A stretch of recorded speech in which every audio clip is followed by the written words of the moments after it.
Hello student, आज हम simple scale की प्रैक्टिस करेंगे ड्राफ्टर की हेल्प से। तो आप वैसे क्लासों में पढ़ते हो तो बोर्ड पे पढ़ाया जाता है तो उतनी ही चीज़ें अच्छे से समझ में नहीं आती, मगर यहाँ क्या है कि ड्राफ्टर की हेल्प से हम सीधे सीट पर प्रैक्टिस कराएंगे सिंपल स्केल की। तो बेटा सबसे पहले हम क्वेश्चन को पढ़ेंगे और उसके बारे में जानेंगे और फिर आगे चीज़ों को सॉल्व करेंगे।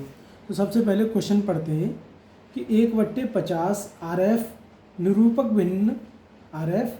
भिन्न की एक साधारण मापनी की रचना कीजिए जिस पर मीटर डेसीमीटर प्रदर्शित किए जा सकें तथा इसके द्वारा 8 मीटर की दूरी मापी जा सके और इस पर 5.5 मीटर की दूरी दर्शानी है। जो स्केल बनाने वाले हैं उस पर हमें ये 5.5 मीटर की दूरी दर्शानी है। तो सबसे पहले देखो सिंपल स्केल पढ़ें या डायगोनल स्केल पढ़ें उससे पहले हमें कुछ फार्मूलों के बारे में पता होना चाहिए, जैसे कि आरएफ का फार्मूला पता होना चाहिए आप सभी को। दूसरा एलओएस का फार्मूला पता होना चाहिए, ठीक है। और देखो बहुत से क्वेश्चन में तो मैक्सिमम डिस्टेंस या मैक्सिमम लेंथ दे रखा होता है और कहीं कहीं आपको क्वेश्चन में मिलेगा कि ये ना मिले। ऐसे ही कई क्वेश्चन में आपको आरएफ देखने के लिए मिलेगा कि यहाँ पर आरएफ की वैल्यू दे रखी है 1/50, मगर कहीं ऐसा होगा कि आरएफ की वैल्यू नहीं दे रखी होगी, तो आपको अपने आप निकालनी होगी। जैसे कि आरएफ का फॉर्मूला होता है बेटा, आरएफ बराबर, अगर शॉर्ट में बात करें तो drawing size upon actual size. Drawing size होता है ड्राइंग सीट पर वस्तु की माप अपॉन में एक्चुअल साइज होता है वस्तु की वास्तविक माप, ठीक है। आरएफ जो होता है इसे हिंदी में हम बोलते हैं, इसका फुल फॉर्म होता है आरएफ का, आर और एफ का रिप्रेजेंटेटिव फ्रैक्शन, और हिंदी में इसे बोलते हैं निरूपक भिन्न, ठीक है। तो आप सबको आरएफ का फॉर्मूला पता चल गया होगा। इसके बाद हम बात करते हैं एलओएस। एलओएस होता है मापनी की लंबाई। तो मापनी बनाने से पहले आपको मापनी की लंबाई तो निकालनी पड़ेगी, तो मापनी की लंबाई, इसका फॉर्मूला होता है आरएफ इंटू मापनी के द्वारा मापी जाने वाली अधिकतम दूरी या मैक्सिमम डिस्टेंस, शॉर्ट में लिख देंगे हम मैक्सिमम डिस्टेंस, या आरएफ या निरूपक भिन्न इंटू मापनी के द्वारा मापी जाने वाली अधिकतम दूरी। ये फॉर्मूला होता है एलओएस का, लेंथ ऑफ स्केल, ठीक है, मापनी की लंबाई का, आरएफ इंटू मैक्सिमम डिस्टेंस। तो देखो हमें आरएफ तो निकालने की ज़रूरत है नहीं है, आरएफ इसमें दे रखा है। इसके बाद बात करें कि हमें क्या बनाना है, सिंपल स्केल बनाना है, ठीक है, और जिस पर मीटर और डेसीमीटर प्रदर्शित करने हैं। देखो अगर ये मीटर डेसीमीटर नहीं बोलते तब भी हमें पता है कि क्या है, सिंपल स्केल है। तो इस पर हम दो तरह की डायमेंशन रिप्रेजेंट कर सकते हैं, एक मीटर में और एक डेसीमीटर में। यहाँ दे रखा है अच्छी बात है, नहीं दे रखा होता तो हम अपने हिसाब से फिर चीज़ों को सेट करते हैं, ठीक है। अभी क्या है और आगे इसमें क्या लिख रखा है कि इसके द्वारा 8 मीटर की दूरी नापी जा सके। तो देखो 8 मीटर यही मैक्सिमम डिस्टेंस है, ये जो फॉर्मूला में लिखा हुई है मैक्सिमम डिस्टेंस ये 8 मीटर, और निरूपक भिन्न ये दे रखा है आरएफ। तो हम इससे एलओएस निकाल सकते हैं। एलओएस बराबर आरएफ कितना है, 1/50 इंटू मैक्सिमम लेंथ या मैक्सिमम डिस्टेंस 8 मीटर। तो अब हम मीटर को सेंटीमीटर में कन्वर्ट करेंगे, इसमें 100 का मल्टीप्लाई करेंगे और ये किस में कन्वर्ट हो जाएगा, सेंटीमीटर में। और एक जीरो से एक जीरो चला जाएगा और 5 से ये 16 बार कट जाएगा, तो 16 सेंटीमीटर। ये क्या आ गया, 16 सेंटीमीटर। 16 सेंटीमीटर आ गया आपके मापनी की लंबाई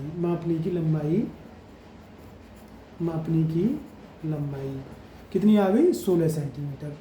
अब आपको पता चल गया कि मापने की लंबाई 16 सेंटीमीटर है और उसकी मैक्सिमम डिस्टेंस 8 मीटर है, और उस पर आपको दूरी जो रिप्रेजेंट करनी है वो 5.5 मीटर या 5 मीटर 5 डेसीमीटर ये दूरी रिप्रेजेंट करनी है। तो अब आगे हम सीट पर स्केल को ड्रॉ करेंगे। हमें LOS पता चल गया और हमें मैक्सिमम डिस्टेंस पता है, मैक्सिमम डिस्टेंस 8 मीटर है, और हमें जो दूरी रिप्रेजेंट करनी है उसके बारे में पता है। तो शुरू करते हैं स्केल बनाना। तो सबसे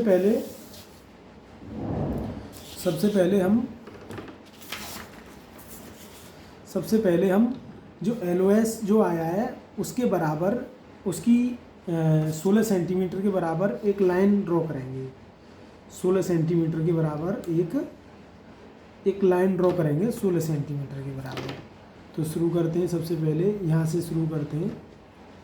16 सेंटीमीटर के बराबर एक लाइन, 16 सेंटीमीटर यहाँ तक है, यहाँ से लेकर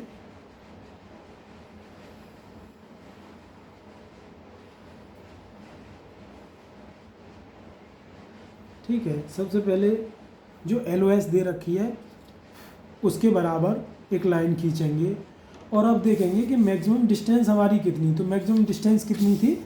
8 मीटर। तो 8 मीटर का मतलब है कि हमें इस पर 5 डेसीमीटर दिखाने हैं। तो 8 मीटर अगर हमारा पूरा लेंथ है, मैक्सिमम लेंथ है हमारे स्केल का, तो अगर उसके हम 8 भाग कर लेंगे तो प्रत्येक भाग 1-1 मीटर का हो जाएगा। तो हम 5 मीटर आराम से दूरी को पढ़ सकते हैं। ठीक है, तो हम इसके 8 भाग करेंगे कंपास की हेल्प से। तो देखो कंपास का यूज़ करके, तो सबसे पहले आपको पता है कि कोई भी एंगल ले लेते हैं, 30 डिग्री 35 डिग्री एंगल लेके, और हम एक लाइन ड्रॉ करते हैं, हल्की लाइन, कंस्ट्रक्शन लाइन, और उस पर हम कंपास की हेल्प से 8 भाग करते हैं, 8 निशान लगाते हैं। तो देखो हम कंपास की हेल्प से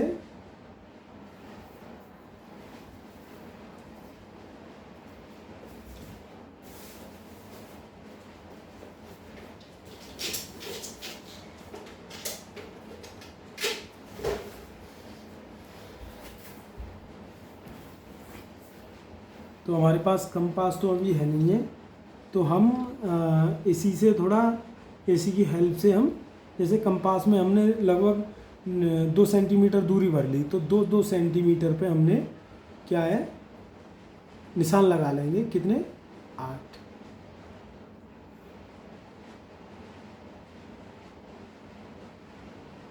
लास्ट यहाँ आएगा।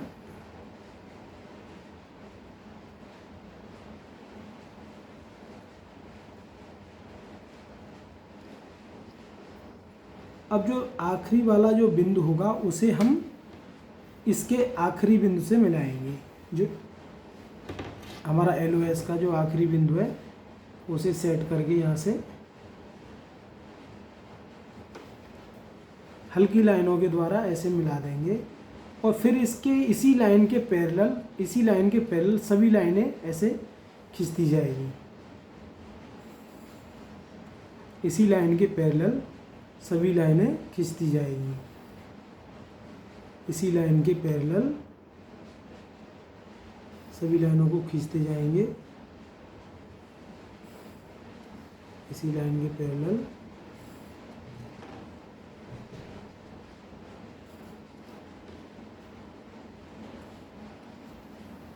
ठीक है।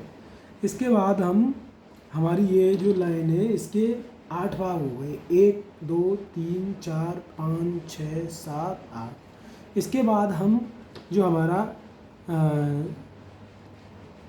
LOS था इससे ऊपर की तरफ लगभग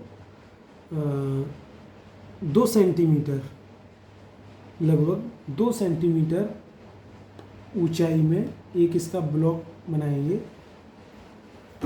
जिससे कि हमें महसूस हो कि ये हमारा स्केल है। स्केल की तरह देखिए। और ये जो हमारे 8 भाग हुए हैं, ये करके इन लाइनों को सीधा वर्टिकली ऊपर की तरफ मिला देंगे।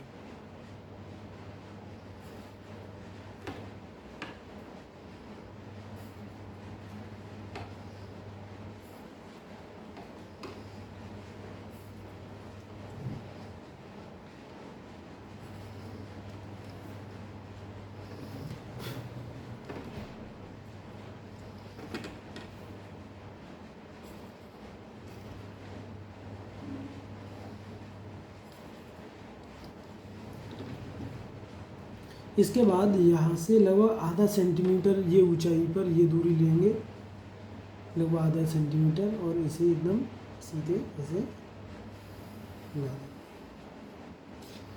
और इसमें नंबरिंग कर देंगे। जैसे कि यहाँ ये टोटल ये LOS जो था वो हमारा 16 सेंटीमीटर था, मगर एक्चुअल में इसकी जो लंबाई है वो 8 मीटर है।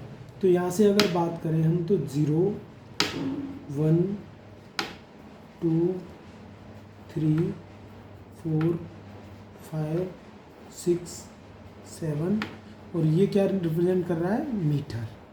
ठीक है, इसके बाद हम अगर हमें इसका दूरी पढ़नी है 5 मीटर 5 डेसीमीटर, तो इस पर 5 मीटर तो हम आराम से दूरी पढ़ सकते हैं इस स्केल पर, मगर अभी हमें डेसीमीटर में और डिस्टेंस पढ़नी है।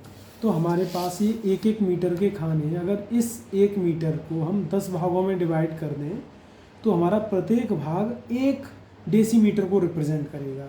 तो हम ये यहाँ से और यहाँ इस जगह से इस जगह तक ये जो लाइन है ये हमारी 1 मीटर की है, इसके हमें 10 भाग करने पड़ेंगे। तो प्रत्येक एक भाग हमें बताएगा कि 1 डेसीमीटर है। तो इस पे हम 5 डेसीमीटर पढ़ सकते हैं आगे जाके।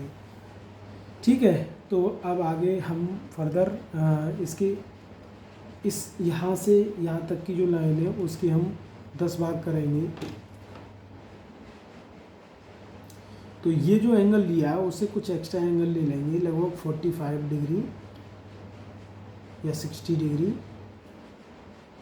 इसके बाद यहाँ से एक हल्की लाइन डालेंगे और इस पर 10 भाग डिवाइड करेंगे। देखो मेरे पास अभी कंपास नहीं है तो मैं ऐसे ही यहीं से आधा सेंटीमीटर पर निशान लगा ले रहा हूँ, मगर आपको कंपास की हेल्प से ही करना है, प्रकार की हेल्प से ही करना है।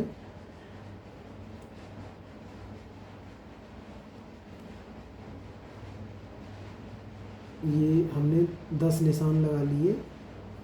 अब ये जो आखिरी जो पॉइंट है यहाँ से इस वाले पॉइंट को मिलाएंगे।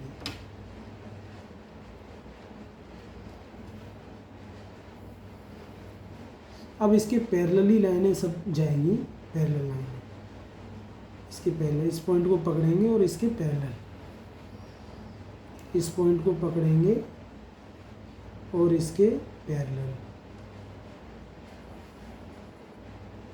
इस पॉइंट को पकड़ेंगे और इसके पैरेलल, इस पॉइंट को पकड़ेंगे और इसके पैरेलल, इस पॉइंट को पकड़ेंगे और उसके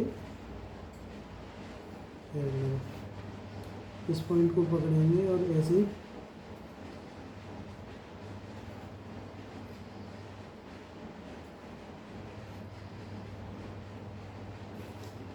अब ये हमें यहाँ 0 से 1 2 3 4 5 6 7 8 9 और ये 10 पार्ट मिल गई। तब फिर इस पैमाने को हम सीधा करेंगे और इसके बराबर रखेंगे और यहाँ से इन्हें ऊपर की तरफ मिला देंगे।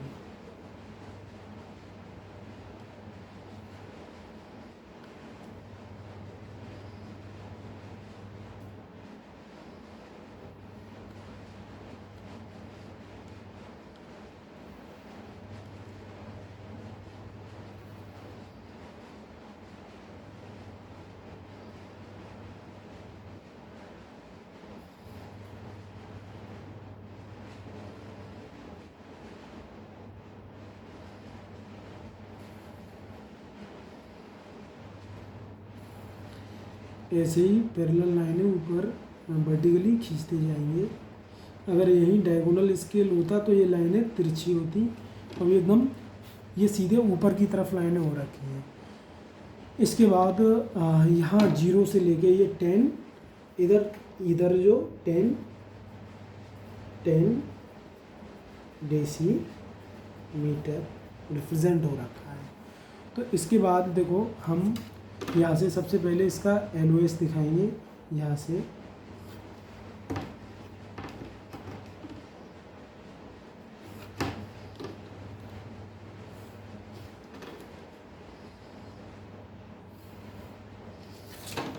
ये हमारी डायमेंशन लाइन है और ये हमारा एरो हेड, इधर भी बना देंगे एरो हेड, और ये डायमेंशन लाइन हमारी, डायमेंशन लाइन पे यहाँ LOS था हमारा 16 सेंटीमीटर।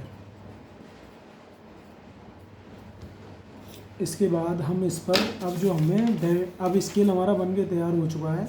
अब इसके बाद हमें क्या है कि ये डायमेंशन रिप्रेजेंट करनी है, इस पर 5.5 मीटर की दूरी दर्शानी है। तो इसके बाद अगला जो हमारा काम है वो है दूरी को दिखाना। तो सबसे पहले यहाँ से देखो 5.5 मीटर दूरी कितनी दिखानी है, 5.5 मीटर। तो देखो सबसे पहले 5 मीटर पड़ेंगे, 0 से यहाँ से 1 2 3 4 5 यहाँ। इसके बाद ये 5.5 मीटर, ये 5 डेसीमीटर है। तो इसे पढ़ेंगे 0 से, यहाँ 0 से 1 2 3 4। इसके ऊपर जाएंगे, यहाँ निशान लगाएंगे और इससे थोड़ा हट के ऊपर की तरफ लाइन डालेंगे और यहाँ से थोड़ा ऊपर की तरफ हट के और इस दूरी को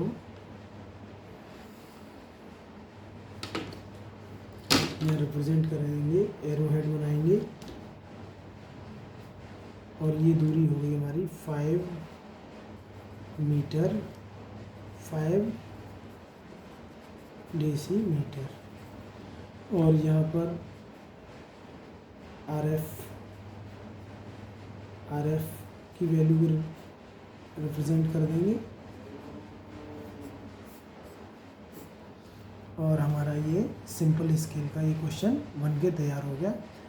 तो आप सभी से रिक्वेस्ट है कि हम ऐसी वीडियो बना के डालते रहेंगे आपके पास और आप अच्छे से चीज़ों को समझो, क्योंकि बहुत से स्टूडेंट की शिकायत थी, क्वेश्चन थे और परेशानी थी कि उन्हें ड्राफ्टर चलाना नहीं आता और कैसे वर्क करना है वो चीज़ें उन्हें समझ में नहीं आ रही। तो आपने अभी देखा होगा कि किस तरह ड्राफ्टर को चलाना है और किस तरह कैलकुलेशन करना है। तो आपको हमें उम्मीद है कि सिंपल स्केल अच्छे से समझ में आ जाएगा। अगर तब भी कोई कन्फ्यूजन वगैरह होता है तो हम और वीडियो डालेंगे, तो उनको देख के आप अच्छे से समझ सकते हो। तो ठीक है, ओके, थैंक यू।